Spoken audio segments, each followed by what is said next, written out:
Define a COO's role. What does that mean? So the reason I even called the book The Second in Command and not the COO is your second in command could be a COO, it could be a vice president of operations, it could be a director of operations, could be an operations manager, could be a GM, could be an executive assistant.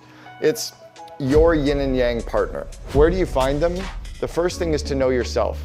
So really do an activity inventory of all of the stuff that you suck at as an entrepreneur, of all the stuff that drains you of energy as an entrepreneur, of all the business projects and things you'd love to be doing but you don't have time to do, of all the business areas that have to report to you but you're not good at. Make a list of all those things and then flip it upside down, and that becomes what this new person is going to be doing. They're going to do all the stuff you're bad at, okay? Number one. Then describe. You're about to meet a guy who's helped build not one, not two, but several 100 million plus companies, and he does it like it's a casual Tuesday. I'm talking about Cameron Herold, the guy entrepreneurs call when they actually want results, not just inspiration. He's the founder of the COO Alliance, the only network in the world for second-in-command leaders, and the creator of the Invest in Your Leaders course, which is basically a growth blueprint for making your team unstoppable. Cameron doesn't just teach business, he builds it. He took 1-800-GOT-JUNK from 2 million to 106 million in 6 years. That's not a case study, that's a growth explosion. He's coached billionaires, advised monarchies, helped Sprint Telecom scale, and he's been paid to speak on all 7 continents, including the Antarctica. And when the publisher of Forbes says Cameron Herold is the best speaker I've ever heard, you know this guy is bringing the goods. He's the author of 6 powerful books, From Vivid Vision to Double Double, and the host of the Second in Command podcast, where he interviews the real operators behind world-class companies. Whether you're a CEO, COO, entrepreneur, or just want to think bigger and lead better, this conversation will shift your trajectory. Please help me welcome the CEO Whisperer himself, my friend, Cameron Herold. Awesome. Yeah, man. Cool. Thanks very much. You're welcome. Well, all right. So we did an interview last year about second in command. So I definitely want to talk about this because your whole knowledge and insight about COOs. I now have a really wonderful COO where is he? Where's he sitting back there?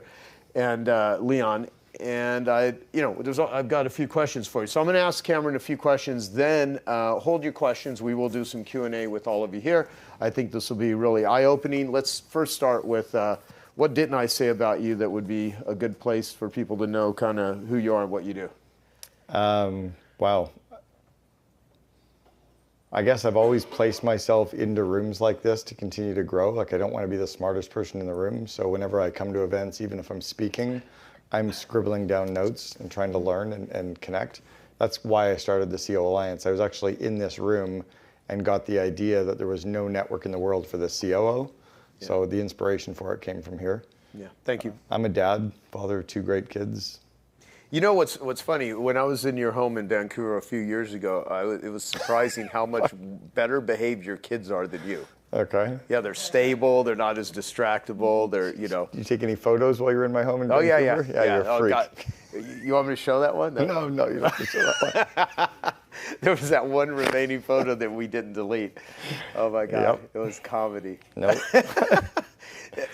I don't. Maybe we'll do a like a paid sort of behind a paywall. Yeah, and we'll Patreon, show all the photos. Real fans.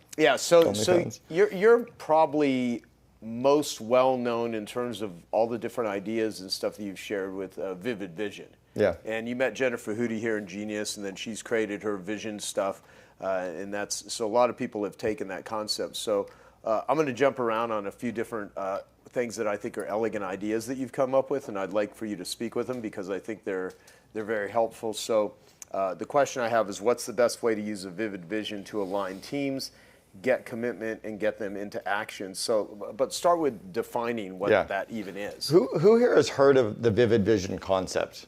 Oh, wow. Okay, that's cool. Who here has heard of 1-800-GOT-JUNK? So when I joined the CEO of 1-800-GOT-JUNK, he and I had been in a mastermind community together for 4 years. We were members of the Entrepreneurs Organization. We were in a forum together. I was building the world's largest private currency company that we built and sold. He was building out what was called the Rubbish Boys, and he was changing the name over to 1-800-GOT-JUNK. And he handed me his Vivid Vision. We learned about the concept together at an EO lunch one day. he handed me a 2-page description of what his company looked like, act like, and felt like in the future. So it was 2000, and he showed me this, what he called a painted picture of his business. And I looked at it and I read it and I said, I know how to make this come true. He's like, I have no idea how to make this come true. Could you help me? So for me, that's what got me to even start the journey with 1-800-GOT-JUNK, was because I was obsessed with Brian's vision. The concept of the Vivid Vision now, that I've been paid to speak in 29 countries about the concept, is it's a 4 or 5 page description of what your company looks like, acts like, and feels like 3 years in the future. Not 5 years, not 10 years, not just 3 years out. And you describe it as if you're walking around the office. You describe the energy, you describe what your employees are doing, you describe how your team is meeting, you describe the meeting rhythms and the use of dashboards and metrics. Maybe you've got a paragraph about operations, a paragraph about sales, a paragraph about marketing, a paragraph about engineering. You describe it as if it's come true. Not goals, but you describe it in its finished state. Now you can also write a vivid vision for yourself as a person. So I have a 5-page description of me, Cameron Herold, as a friend, a father, a lover, a confidant, a traveler, what I do for fun, sexuality, use of substances, what I do for vacations. It's all there. It's a 5-page description of me. And then my wife and I wrote a description of our marriage, and it's a 5-page description of us as a marriage couple. And this kind of 3-page vivid vision, you share it with the world, and then you figure out how to make every sentence come true. So that's what the vivid vision is. In the business world, it really catapulted the scale of 1-800-GOT-JUNK. So much so that we became a cult. You know, inside of probably most of Canada, we ranked as the #2 company in Canada to work for, twice ranked #1 to work for in British Columbia. But it was the alignment of every single employee, customer, shareholder, supplier with this vivid vision that really made it all come true. It's the one tool that's missing in every operating system on the planet. EOS doesn't have it. The Vision Traction Organizer is just a set of goals. Scaling Up doesn't have it. That's a 1-page plan. It's a whole bunch of stuff. It's cool. Even Next Level Growth has some, but doesn't have it. If you take the Vivid Vision tool and then put it in front of every operating system, that's when those tools really make kind of magic happen. Why do you have to be all hurtful towards all these operating systems? No, I just think it's the one thing they're missing. Yeah. Everything else, I don't have anything that they have. So none of my systems replace Next Level Growth, which is what I think you should go with over in EOS or Scaling Up. And I'm friends with all these guys. I don't have those systems, but the Vivid Vision tool, it's like a jigsaw puzzle. If I handed you a jigsaw puzzle, if I handed Shannon a jigsaw puzzle, 5,000 pieces, and they're all red, you're kind of screwed. You'd be there for weeks trying to put this puzzle together. That's why our employees drive us crazy with these stupid ideas. They don't have stupid ideas, they just can't read your mind. So if you're the only one that can see the vision, then of course they're going to come up with dumb ideas. You can have the best operating system on the planet. You can run the best L10 meetings and have the best vision traction orders. But if your employees can't see what you're building, then what's the meeting even about? And that's all I'm saying with it. No. And by the way, I know it was humorous, sort of joking. Yeah, I know. You won't be able to. But you're kind of an insensitive person. I am very insensitive. So, hey, I hope you're enjoying this video, and I want to let you know that I have a new book that's come out, and if you'd like to get it absolutely free, there's a link below in the description, or you can wait till the end of this video, or you can simply go to joesfreebook.com and you can get a copy there. So I like the idea, though, for your personal life, your marriage, your relationships. So it's very now. And by the way, Russ asked me today if I still travel with my jean jacket. If you look at where's Russ? The cover of my new Vivid Vision, so I'm open on my laptop, is a picture of me standing wearing my jean jacket. Yeah. All right. So meetings. So you wrote a book called Meetings Suck. Yeah. So you don't really mean meetings suck. You just mean the way most people do meetings suck. You know, and I probably did mistitle that book. It was actually written by a Genius Network member. It was by Scribe Books. It used to be called Book in a Box. I met Tucker at one of the events. And I should have called it How to Unsuck Your Meetings or something like that. Because people think, oh yeah, meetings suck. I don't need to read the book. No, the book is to teach you how to run meetings that don't suck. And this includes, like L10 is just one kind of meeting. You've got annual planning meetings, quarterly planning meetings, financial review meetings, one-on-one coaching meetings, Zoom calls. Like there's all types of meetings. But the reasons meetings suck is almost none of you have ever had training on how to run meetings. And you have managers and leadership team people who who run meetings every single day and they have no training on how to run meetings. And then you have employees that are showing up at meetings that don't know how to participate in them because no one's trained them. So of course meetings suck because we suck at running meetings, right? None of us would ever send our kid off to play Little League baseball without teaching him how to hold the bat or toss the ball or catch the ball, because they'd come home from baseball and they go, Daddy, baseball sucks. It's like, no, Johnny, you suck at baseball. So I can't stand listening to entrepreneurs complain about stuff, knowing that at first principles, the root cause is you've had no training to do it. The reason business is difficult is you've had no training on interviewing people. Maybe you've done it 100 times, but you might have done it wrong all 100 times. You coach people one-on-one, but you probably never had any training on coaching. You run time management and project management, and you execute meetings, you deal with conflict with no training. It's like there's these layers of skills that if we give our people those skills, it would make business easier. Russ was just saying that he's got all of his employees reading the book Meetings Suck right now because he wants them to be able to run these meetings and stop complaining about it. So yeah, that was one of my books. So let's give us a fix that people can do to make them better. Sure, I'll give you an example. So who here has people showing up late for meetings? Right, all of us. Who here as an entrepreneur ever shows up late for meetings? Once in a while. Almost all of you. You're just chicken. Almost all of you show up late for meetings, and you tend to show up and you go, sorry, I'm late, right? I've put a mantra in place now with all the clients that I've coached globally that when you hear sorry, I'm late, what it really means is F you, I'm disrespectful, my time is more valuable than yours. The CEO of the company can never, ever, ever be late for a phone call or a meeting, because if you are, what you're saying is your core values don't actually matter. So you have to create a system that allows people to then show up on time for meetings, right? If I don't want you to be late, what's the system that's broken that has you showing up late? So we started to analyze that. We read the book Death by Meetings. We met with Pat Lencioni. We talked to Vern Harnish about his meeting stuff. We really sought to understand meetings. And what we realized was all of us book our meetings and phone calls back to back. We don't put a buffer in place. Now, I can't train you to put a buffer in place. That would be a good system. If we would all globally put 5-minute buffers in place, that could work. The system that does work is train everyone, and this is your customers, suppliers, employees, that every meeting and every phone call ends 5 minutes prior to the scheduled ending time. So if we start a meeting from 9 that goes from 9 till 10, you finish at 9:55. So what we do internally, and what I teach all my clients to do, is we start the meeting by reviewing the purpose and outcome and agenda.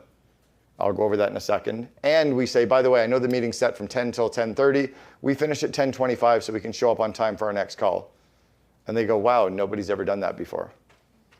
On the agenda part, I say no agenda, no attenda. So if somebody is requesting you to show up for a meeting and it doesn't show you the purpose and outcome and then what you're covering, in what order you're covering it, and how many minutes you're spending on each agenda item, have people say, I can't come until you finish this.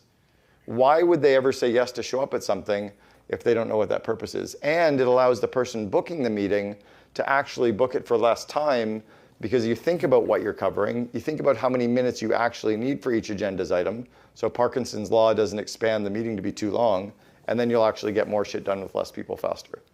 So these are like the simple systems that we use to scale not only 1-800-GOT-JUNK, but I built Gerber Auto Collision. Who here has heard of Gerber? So Gerber's about a $2 billion publicly traded company. I was one of the 3 co-founders of the franchising group for Gerber, now a big public company. College Pro Painters, anybody heard of College Pro? I opened the West Coast of the United States for College Pro. It became the largest house painting company on the planet. Kimball Musk worked for me back in 1993. So I trained Kimball and his COO, Peter Reeve, who built Solar City. I trained both of them 30 years ago. These systems are really simple to easy systems, but they're not, again, taught in a lot of the operating systems out there. These are kind of soft skills of leadership you need to be good at. So let's take a real scenario where you say people are here, they meet someone, they're like, yeah, let's hop on a call and talk, right? They're going to go over stuff. Yeah. So you're very outcome focused and agenda focused on a productive meeting. Yeah. Then there's, if you become too formal, it may take away what feels like, oh, like let's just get to know each other sort of thing. How do you approach that without it being so overly rigid? Yeah, so let's say an example, I get introduced to Jason, and Jason and I are going to do a quick 30-minute call to get to know each other. I just say the purpose of the call is to get to know each other. Outcome is you do a 10-minute share, I'll do a 10-minute share, and then let's wrap with 5 minutes of how we can help each other. We'll finish the call 5 minutes early so we can show up on time for our next call. Not bad. All people will often always say, let's get together for an hour, or let's grab an hour coffee. I try to book it for half the time I first think about booking it for. It's like a quickie. You can get it done in less time if you need to. Think about if you an all-day meeting, book it for 4 hours. So when you build in these little systems, again, you control Parkinson's law, but that little structure doesn't take away from the synchronicity that can happen. It just allows people to go, okay, I have a container. I know you're serious about contributing. I'll be serious about contributing. And you can still build in time to check in with each other, make sure you're on a good, what's on with your life. But it doesn't just stretch on to whatever. And you end up having meetings. Let's say you have more than 3 or 4 people coming to a meeting. There's probably a good chance that if you're covering more than 3 or 4 topics, there's a couple people that don't need to be there for all the topics. So you start to realize when you look at the agenda who really needs to come. And then you can allow people to stay at their desk and work on projects that are a higher ROI for their time than just showing up at every meeting. Yeah, okay, so you've heard obviously paralysis by analysis a million times, and people getting together and just talking about stuff. So, you've probably read a lot of Peter Drucker, I'm sure, in the past. Yeah. So, he had that line where you're either working or you're in meetings. And then Peter Drucker had a lot of great quotes. One of them is, "There's nothing more useless than doing really well that which need not be done at all." Yep. And so there's a lot of, and he also in the book Managing Oneself, he talks about if you got more people that are needed for the job, those people will spend more time interacting with each other than actually doing working. the work. Yep. Yep. So how do you, so a couple of things. One, we're going to talk about people, and I have a question for you about A players. But also, let's take Vivid Vision and let's take meetings, and now let's take AI. Okay. With AI, you can probably do a lot of stuff to help with, create a Vivid Vision, write a Vivid Vision, whatever. Talk about, Cameron Herold has this thing, called a Vivid Vision, help me construct one. Then you have one with meetings where you can actually summarize a meeting. Yep. You can, so how are you utilizing AI currently, and how are you thinking about it right now? Because every day it gets better. So the new one that we're working with so I have members of the COO Alliance from 17 countries, right? So we have people like you. You're not allowed to join, but your COO can. So we have all these COOs, and every month we have a different AI expert presenting to our members.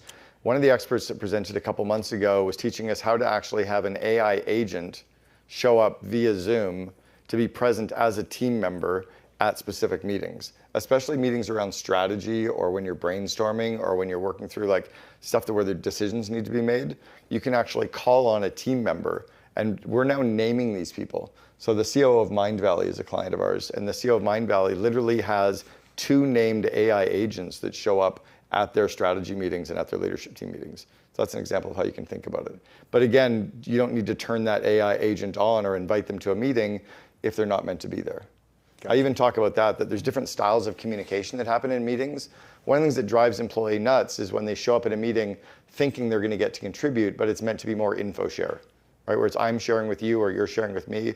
Or they think a discussion or a decision is being made where we're just here to brainstorm and throw a bunch of ideas on the wall, and then some of the people are going to go away and think about it later and make a decision later.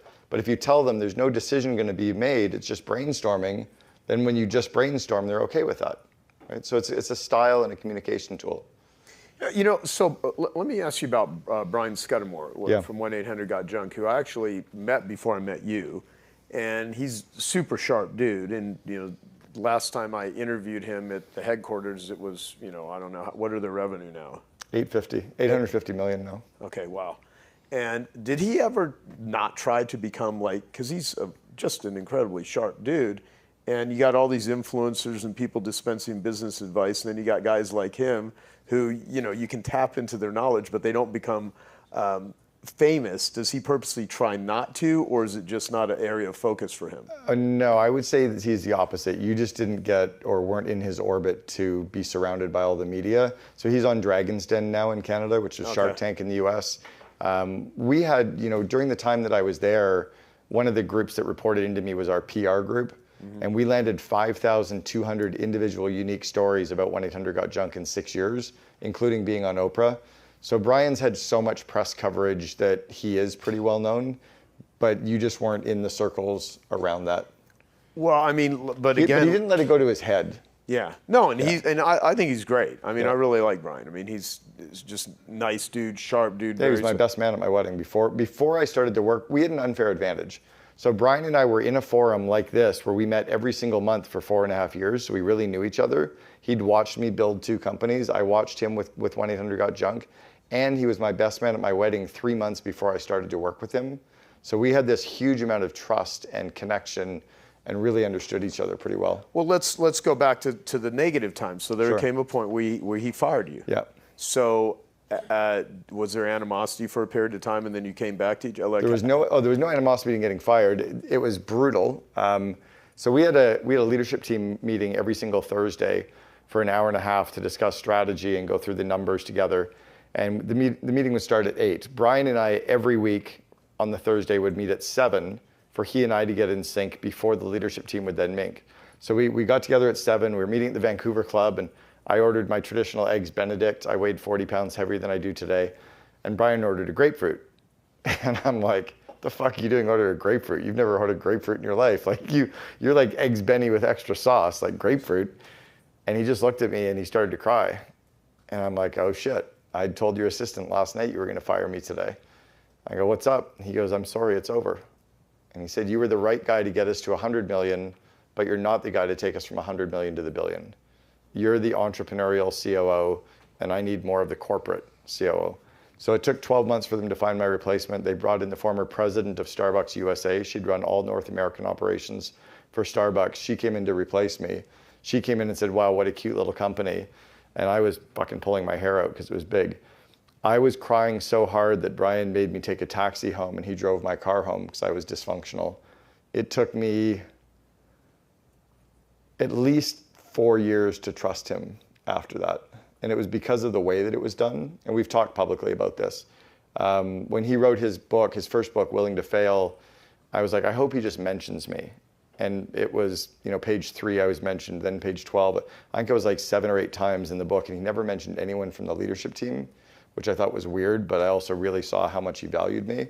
So that's what started to rebuild our trust. There's some other things that had happened behind the scenes with him that had broken his trust of me, he'd done.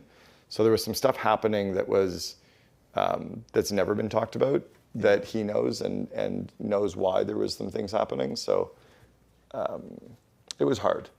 Yeah, now we're quite close. Yeah, it's very interesting. It's been 18 years too. Yeah, I mean these are very difficult things, and it's great though that you guys have maintained the respect, and because that often doesn't happen. And I try to when a relationship needs to end or transition, in most cases, unless you're dealing with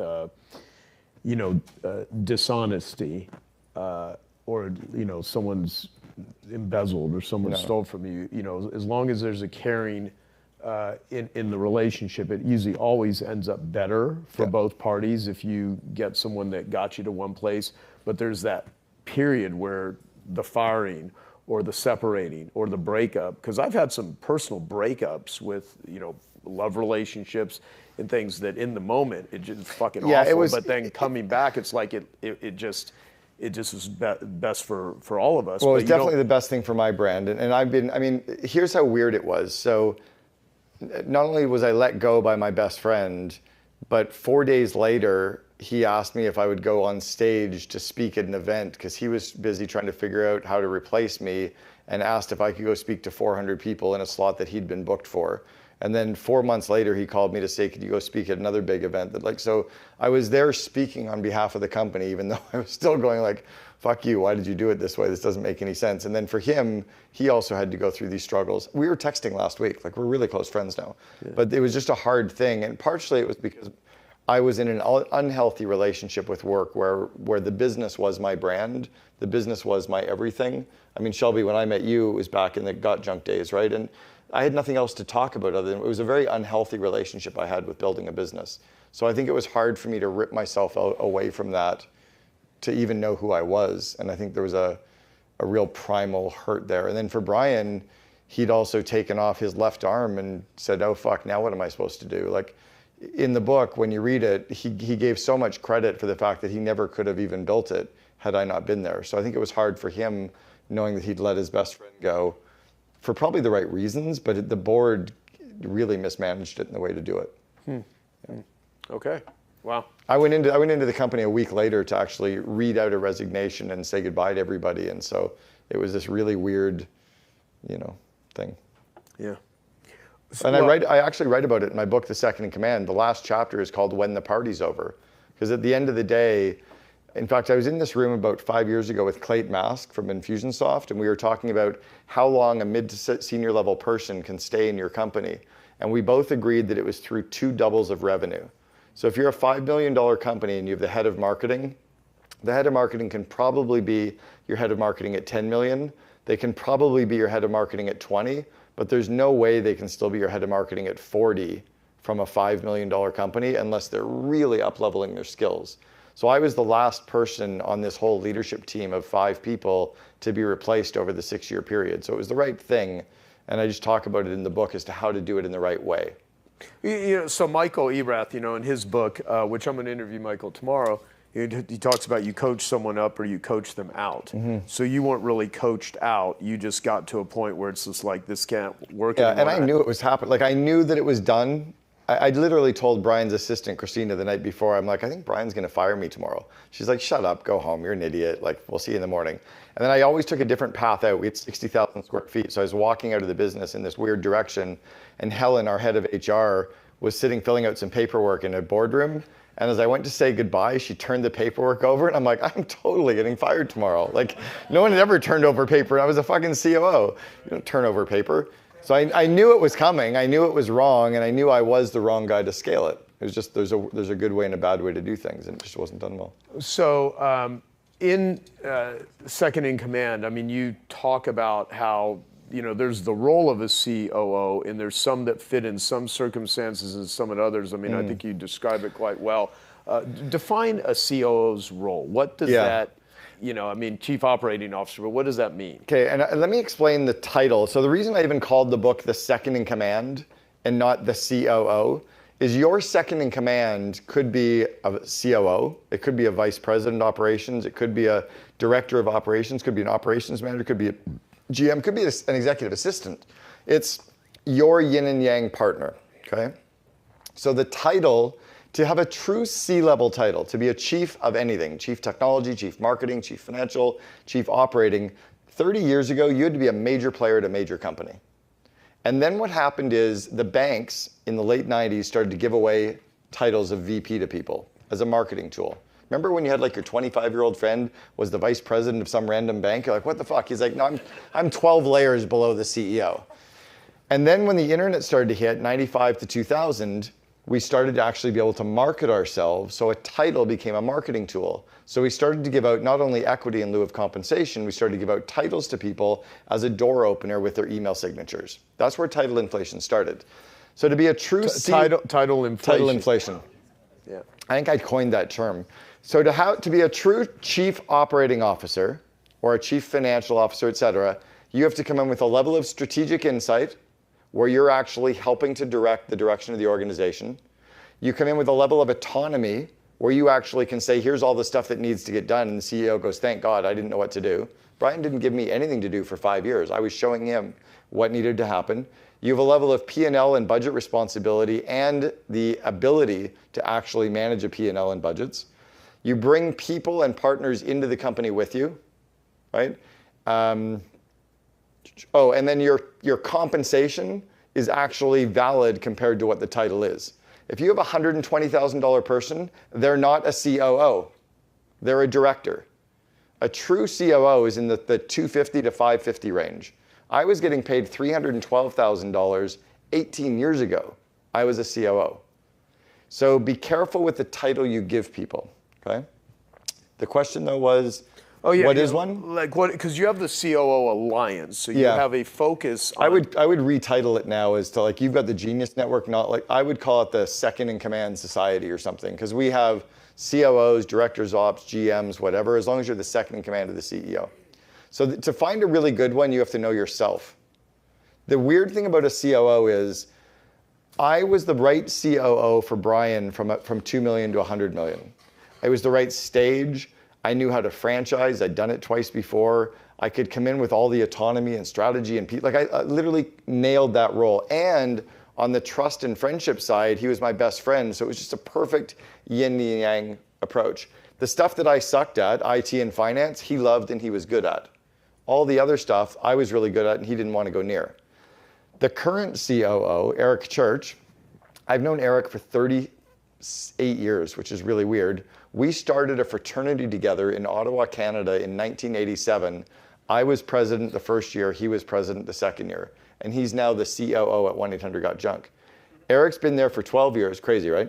Eric's been there for 12 years. He would have been a horrible COO, completely, and he said it and so has Brian. He would have been incapable to be a COO for the first 6 years because he didn't have the entrepreneurial skills. He wasn't from the franchising space. He didn't know how to scale a startup. But he's been incredible from the 100 million to the billion. It's absolutely his zone of genius. Remember Jeff Taylor from Monster? Do you know Jeff Taylor? Remember Monster.com? No. Maybe it was Vern. I know another Jeff Taylor, but I'm thinking Monster. So Eric used to work as like a senior executive VP with the head of Monster. Like he was very seasoned in the corporate world. So even though it's the same CEO, there's a different season that you have to hire for. If I look at all of my members of the COO Alliance, I would be a horrible COO for 95 to 98% of their companies because I don't match the skill set of the industry. I don't match the size of the company they are. I'm not a good fit with their CEO. So it's this weird role. But if you're the head of marketing for a finance firm, you could probably be the head of marketing for all finance firms. If you're the head of IT for a fitness company, you could be the head of IT for all fitness companies. If you're the COO for a fitness company, you may not be the right fit for that CEO. So it's a really tough role to hire for. Today, how do you go about hiring for, well, let me ask, how many of you have a COO or someone that is your second in command? Okay, how many of you don't have one but would like one? Okay. How many of you might be replacing the one that you have in the next 12 months? Okay. By the way, if you're looking at the person that you have as your COO, remember that at some point they're going to drive you crazy. But even if you replace them with somebody else, that new person's going to drive you crazy too. When I was coaching Marcelo Claret, Marcelo was the CEO of Sprint. He'd sold his first company for over $1 billion to SoftBank, and then Masa appointed Marcelo the CEO of Sprint to prepare it to do a merger with T-Mobile, which we did. I was sitting in Marcelo's office in Kansas City, and he was asking me about people, and he said, when are people not going to be the problem anymore? And I'm like, you're the 82nd largest company in the United States. They're always the fucking problem. So our job as a leader is to grow people. It's to grow their skills, to grow their confidence, and to grow their connections so that we can delegate everything except genius. So your job is to keep working with the people you've got. So the COO that's driving you crazy, that's just an opportunity for you to coach them, right? Or to put them into the COO Alliance and let us work with them, let them work with each other. But our job is always to grow people. So don't get frustrated with them. Don't give up on those people. Where do you find them? The first thing is to know yourself. So really do an activity inventory of all of the stuff that you suck at as an entrepreneur, of all the stuff that drains you of energy as an entrepreneur, of all the business projects and things you'd love to be doing but you don't have time to do, of all the business areas that have to report to you but you're not good at. Make a list of all those things and then flip it upside down, and that becomes what this new person is going to be doing. They're going to do all the stuff you're bad at, okay? Number one. Then describe the kind of person you are as a leader. Look at your Colby profile, look at your DISC profile, and look for the counterpart to that, someone who matches really well with that personality profile. That's the starting point of what you're looking for, is to understand yourself first. Once you know what you're looking for, I would describe the title that matches the roles and responsibility, the metrics that they're responsible for, and then think about the proper compensation and put the proper title in place to match the compensation. Don't put a big title on a small role, and don't put small compensation on the wrong role. And then I like engaging executive search firms. I have 3 executive search firms that we refer to. One is Max Hansen. Has everybody met Max Hansen from Y Scouts? So Max, now a Genius Network member. They're specialists in recruiting COOs and senior executives. I like working with them because they're culture-based recruiting. That's how I ended up finding Leon. Oh, really? Yeah. Oh, then were you involved in a search for John Barry's law firm a couple of years ago too? No? So anyway, so another random story. Yeah, I like getting executive search firms to poach really good people. and then giving them the vivid vision. And if the really good people don't like the vivid vision of where we're going, I still want to go out and keep searching for the people that do. You know, one thing that's I don't know, I'd love to hear your thoughts on this. I don't like poaching people from other companies. Business is a full contact sport. Oh, and say more then. Now, so I'm not going to poach them in a direct way. I'm going to attract them a little bit, right? What I'm going to do is make sure that my vivid vision is out there and my brand is so out there that an A player only wants to work with us, right? I'm not necessarily going to be directly cold calling the competition's people, but I'll certainly make sure that the competition's people know what we're doing so that they come over. Yeah, no, there's a part of me, I wish I was more hardcore. In some areas, obviously I think, how many of you hate letting people go, even when you know they're a wrong fit, even when they know they're a wrong fit, but they still don't leave and you don't know how to... CEOs don't like firing people. That's why you have a COOs to do that for you. Our job as a COO is to make the entrepreneur look good. So and I talk about this in the book, The Second in Command, one of the core roles of the COO is to make the CEO iconic. One of the CEO's jobs is internally to make sure we look good. So your job with Leon, who by the way is now a COO Alliance member, I just gave him a year membership. Even though I paid to be in this program for 8 years, I'm giving him 1 year free. What he's doing right there is manipulating the shit out of me. He's going to get it back in droves. It's a thank you for letting me come. I gave him a membership for free for the year, but I made him promise you got to show up because sometimes people don't value stuff for free. He's going to show up. He's going to be at all of our calls. But your job internally, when he has to roll the tough decisions, when he has to fire people, when he has to say no, when he has to say we can't because of, your job is to make sure everybody internally still loves him. Oh, well, It's like mom and dad, right? Mom and dad have to argue and fight, but not in front of the kids. Oh, we're still going through the thing where it's like I'm so used to things I can't let go of, and he's like, no, I got this. Let me do this. That's why you have me here. And there's that part of me that's like, I get discombobulated because I'm like, am I supposed to have him do that? He's a much better fit than your old one. The one with the D? Oh, absolutely. Yeah, absolutely. I'm not going to mention his name. He was a good guy, but not the right he's good. Yeah, and he learned how to run a company. He's now running a successful company as a result of working for me. Yeah. Well, okay, so in 2009, I went on Richard Rossi organized a trip that we went on it was an interesting month. It was the month I went an entire month without cell phones, electronics, anything. Much harder to do today. So I spent 9 days in Vietnam first with John Butcher, Tim Ferriss, Matt Mullenweg, who was the founder of WordPress, Garrett Gunderson, and then come back for 2 days and then go to fly to the Galapagos. And we go on a National Geographic boat for 10 days. And I'm there with, remember Tellman, Crazy Tellman? Yeah. And Dan Sullivan, Eben Pagan, and Brad Smart, a couple of other people. And so Brad Smart wrote Top Grade. No, he wrote who? His dad wrote Jeff's. No, sorry.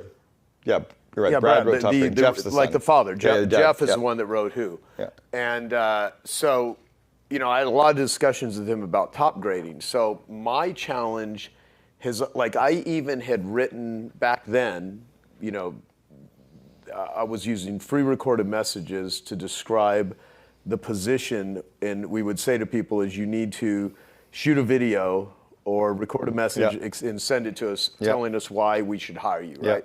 And he was like, this is one of the best freaking ways to recruit people I've ever seen. And I ended up going to some of his events, helping him with some of the marketing but I've always had, I could come up with the marketing concepts, but sitting down with a person to evaluate them, to interview them, to hire them. So here's the question. How much training have you had? Have you gone through the top grading training? Yeah, a long time ago. Did you ever have anyone video you doing interviews and give you feedback on that? No. Did you ever role play or practice doing interviews? A little bit, but not a lot. Yeah, so you've had kind of base level training on interviewing. Yeah. To really train your team, right? So at 1-800-GOT-JUNK, we had to hire, well, let me back it up. At College Pro Painters, we had 4 months to recruit, hire, and train 800 franchisees. Okay, imagine recruiting, hiring, and training 800 franchisees in 4 months. I hired Kimball Musk back in 1993 as a franchisee for me. His cousin Peter Rive, who built Solar City, I hired him the same year. So imagine being in the 30 people to hire, recruit, interview, and hire, and then in 1 month, We had to train those 800 people how to interview and hire 8,000 students to paint houses. So in 4 months, 5 months, we had to hire 8,800 people, and we did it every year for 7 years. We became operationally world-class at interviewing, very similar, like Brad and Jeff Smart. I know their systems inside and out, great systems, but I've been trained in it, I've practiced it, I've role-played it, I've had videos of me, I've had feedback, I've watched it, I've given myself feedback. I've been trained in this stuff. I also make sure that anybody in my companies has been trained in this base level skill more than they train them on what the Genius Network is or what financial literacy is. Like, we train everybody on what we do and not on how we need to do what we do. It's kind of like Simon Sinek's Golden Circles. Simon used to be on our board of advisors back in 2004, 5 years before he wrote the book Start With Why. But you have your why, your how, and your what. Simon's obsession is the why, right? Core purpose, your core beliefs, your core values, your BHAG, your vivid vision. Most companies train on the outer circle, on what we do, how our systems work, what the Genius Network is, all that stuff. I train on the how, all the soft skills of leadership. So the reason that interviewing is hard for you is you've never really had enough training to be really good at it. Imagine if you'd had the training on interviewing that you've had on copywriting. Yeah. Right? Then it gets easy. So for me, interviewing is really, really simple because I've had an obscene amount of training around it. For me, copywriting is so difficult because I've never done any work around it. You'd be like, well, have you not taken a letter and written it out? And no, I've never done that. Like, have you never written Dan Kennedy stuff? No, I've never. You'd be like, how could you have not done this? Well, because I spent my 10,000 hours on the soft skills of leadership and you spent yours on marketing. Mm-hmm. So you're operationally world-class around marketing and biz dev and relationships. I can even write better than Paris Lampropoulos back there. That guy sucks compared to him. I'm kidding. Yeah, but those are skills that we have to make sure. I like flipping the org chart upside down. I like putting the CEO at the bottom of the org chart, supporting the C-level and VPs who support the directors and managers who support the employees, like an inverted pyramid, with all the customers here so everyone can see the vivid vision, and then you build your company inside your core purpose and your core values. Well, one of the things I have to make sure people are good at is interviewing. Again, these are skills that aren't taught in EOS or in scaling up. We give the people the systems, but we don't give them the skills to actually manage the systems. Yeah, and by the way, I'm asking you this in a very purposeful manner, doing my best to communicate as I can, because the actual question I had was, how do you spot and hire true A players and avoid cultural misfits? And of course, you could give a really good answer to that, but the depth of it is, well, even if you say whatever it is, there's this part of me that's always had this. I've read the book. I've read the entire giant book of top grading. It's a big book, and there's this part of me that like still has difficulty with it. I got it. You know. So the real question is, how do you spot them? The first is be so well trained in interviewing that you actually know how to run the TORC system, the threat of reference check. Right? Be really well trained that you know how to probe and ask all the proper questions. Be so well trained that you can actually run a series of one-on-one interviews and then cross-reference based on, so you're actually rating the same person, but 3 of you who have interviewed them rate them on those things behind the scenes. It's just being trained in it. That's number one. I'll give an example of how well trained I was to spot something. This was back 30 years ago. One of the things that someone had to be really good at to be a franchisee was time management and project management. So I really wanted someone who understood priority management. I'm interviewing this candidate, and he was explaining his time management like it literally sounded like Getting Things Done, David Allen's book. It's like, pick your A's and B's, number your A's, put how many times, minutes for each A, put them into your calendar, fucking color code. I'm like, God, this guy really knows time management. But my spider senses were saying he knew how to do it, but he'd never done it. Right? I know how to win an Olympic gold medal. Who here knows how to win an Olympic gold medal? We all know. Just be fucking faster. Who knows how to set a world record? Who knows how to do front crawl? We all do. We would drown racing in it, right? So I could explain how to win an Olympic record. If you hire me because I know how to do something, you will fail every time. So in this interview, I'm like, this guy, something is like, he knows how to do this. I'm like, this was back prior to PDAs. This was 93, 94. I said, where's your day timer? He goes, it's out in my car. I'm like, and everything you've just described is in your day timer, like quarterly planning, monthly, your weekly, like you do all this? He goes, yeah. I'm like, can you go grab your day timer? Are you talking David? No. Okay. He goes, for what? And I said, I just want you to flip through your day timer and show me. You can show me from across the desk. I don't need to see the details. I want to see if everything you told me you know how to do is actually what you do. So he goes, sure. He grabbed his jacket, went out to the car. I've never seen him since. Because I knew that what I was looking for was not how to do it. I was looking for someone that had done it and could prove that they've done it. Then I can also use the TORC process, the threat of reference check. So again, this is the stuff that I talk about in my Invest in Your Leaders training. One of the modules is interviewing. You need your people to be base level certified. On every skill, if I gave you the 12 core skills that people need to be good at, all of your management team, all of your leadership team, and even you should have at least a bronze level of competency on every skill. Silver's pretty damn good. Gold means you can certify other people on those skills. When you can actually bring training into your organization like that, then it gets easy to hire people and interview people. So your problem isn't that it's hard to find people, it's that you're still at like a bronze, basically, level of competency. Well, at this stage, do you think I should even be doing that? No, you should be interviewing for culture fit and not for actual skill set. And often when your company gets to a scale that, like as an example, we were hiring a head of engineering and IT at 1-800-GOT-JUNK. We didn't know anything about engineering and IT. We didn't even know how to interview to see if they had the skills. So we brought in the head of IT from Business Objects and the head of IT from Abe Books, Boris Wirtz, who had literally just sold for about $400 million to Amazon, and they interviewed our final 3 candidates for us. When we were looking for our CFO, we brought in the former CFO of Business Objects, Crystal Decisions, the former CFO from Deloitte & Touche in Vancouver, our head of accounting. They interviewed for skill set, and we interviewed for cultural fit. Yeah. Okay. So, well, you have the 12 core leadership skills that everyone should master. So, can you talk about them? And I'd love to hear your spin on it now with AI. You know, I mean, do you consider this something to master? Yeah, I don't think. Let me go through the 12, and I'm pretty sure that at least 9 or 10 of the 12 can't be replaced with AI. Okay. You might be able to leverage and make you better, but you still have to be good at it because you're implementing a soft skill with humans. So here's the 12 skills off the top of my head. I'll see if I can do them. Situational leadership. And if you want to write them down, you can ask me questions and I'll explain them. But situational leadership, coaching, one-on-one coaching, delegation, time management, project management, handling conflict, interviewing, running effective meetings, reverse engineering vision, delegation. There's one more. Can't remember because I can't see them. But those would be kind of the 11 of the 12 core skills. You can't really AI your way out of that, like delegating a project to someone. But almost none of us have had any training on delegation. Well, the onus is on the receiver. If you want to get back a result on time and on budget in the work that you're looking for, it's your job to delegate it in a way, tying it with situational leadership, the ability to adapt your leadership style to make sure your person you're giving it to has the skills and confidence to do it, and then to coach them and make sure they have the time blocks. But if you've never had any skills in this, then of course shit doesn't come back to you on time or on budget or drives you crazy. So it's hard. So I think there's skills that you can maybe leverage, but I don't think any of those can really be. I'll give you an example how AI can help you with interviewing. Let's say that who's got a behavioral trait that they need someone they're hiring for to be good at? Who's hiring somebody right now? Detail-oriented. Okay, detail-oriented, great. So how do you find that? I don't know. So you go on to ChatGPT and you say, what are 5 questions I can ask to start the interview process to see if someone's detail-oriented? Cool. One example would be describe your closet to me.